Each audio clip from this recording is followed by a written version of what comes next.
Okay friends, నేను doctor పబ్బుసీను, భూగర్భ జల శాస్త్రవేత్త, తెలంగాణ స్టేట్ గ్రౌండ్ వాటర్ డిపార్ట్మెంట్లో రిజిస్టర్డ్ హైడ్రో జియాలజిస్ట్ నేను. అయితే ఫ్రెండ్స్, ఈరోజు మనం వికారాబాద్ జిల్లాలో ఉన్నాము. వికారాబాద్ జిల్లాలో మేజర్గా బసాల్ట్స్ అనే వల్కానిక్ ఎరప్టెడ్ రాక్స్ అవైలబిలిటీ ఉంటాయి. ఇక్కడ కనిపించేటటువంటి రాక్స్ అవే ఫ్రెండ్స్. అయితే యాక్చువల్గా ఇవేంటంటే వీటిని బసాల్ట్స్ అంటారు. ఇవన్నీ బసాల్ట్స్ బౌల్డర్స్ టైప్లో ఉన్నాయి. కింద మొత్తము ప్లేట్ల మాదిరిగా ల్యాండ్లో అవైలబిలిటీ ఉంటాయి. ఇవి very fine grain rocks. So ఇవి ఎక్కువగా కాల్షియం, మెగ్నీషియం కాంటెంట్ని కలిగి ఉంటాయి.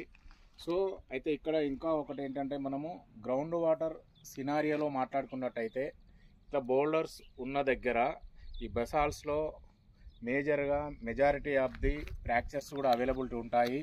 మేజర్గా డ్రై ఫ్రాక్చర్స్ ఎక్కువ రావడానికి అవకాశం ఉంటుంది. బోర్వెల్స్ దాదాపుగా ఎక్కువ మటుకు ఫెయిల్ కావడానికి అవకాశం ఉంటుందండి ఫ్రెండ్స్. ఎందుకంటే అవి very fine grained. So fracturing అనేది చాలా తక్కువగా ఉంటుంది. ఇలా బౌల్డర్స్ టైపు ఇలా ఉన్నప్పుడు ఏంటంటే కొద్దిగా కేసింగ్ అనేది ఎక్కువ పడుతుంది. కానీ ఈ బౌల్డర్స్ టైప్ ఉన్నటువంటి ఏరియాలో ఖచ్చితంగా వాటర్ అనేది 100% రావడానికి అవకాశం ఉంటుంది ఫ్రెండ్స్.